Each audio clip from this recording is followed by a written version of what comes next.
Все работает отлично. Все работает отлично.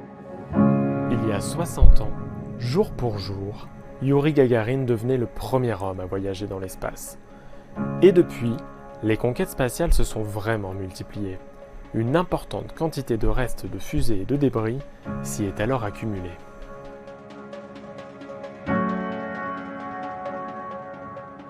Il y aurait plus de 30 000 objets de plus de 10 cm en orbite autour de la Terre. Il serait même plus de 130 millions si on comptabilise ces tout petits débris. Sauf que même ces minuscules fragments peuvent avoir de grosses conséquences. Gravitant à une vitesse moyenne d'environ 28 000 km/h, ils peuvent endommager, voire détruire un satellite, et cette collision va générer encore plus de débris en orbite, et donc à nouveau multiplier les risques d'accident. Et ça, ce n'est pas très bon signe étant donné qu'on continue chaque année d'envoyer des centaines de satellites en orbite. Il y en a aujourd'hui près de 3000 qui sont opérationnels autour de la Terre. Alors pour éviter ce genre de scénario, Astronaute hors structure, le docteur Stone est hors structure. il va falloir nettoyer l'espace. Les agences spatiales travaillent déjà sur cette mission.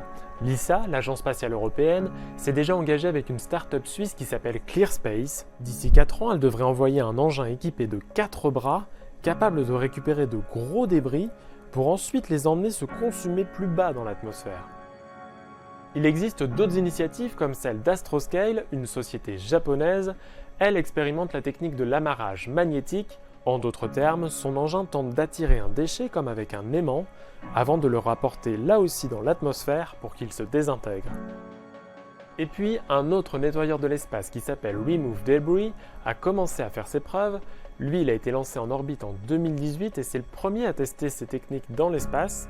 La première, c'est celle du filet de pêche. L'engin est parvenu à capturer dans un filet un débris qui venait d'être déployé dans l'espace. Ce satellite nettoyeur a aussi réussi sa deuxième mission qui consistait à harponner un objet attaché à une perche.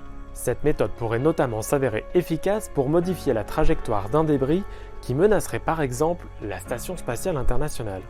Enfin, la dernière expérience de Remove Debris consiste à déployer une voile de freinage pour accélérer sa descente vers l'atmosphère pour qu'il se consume lui ainsi que ses débris.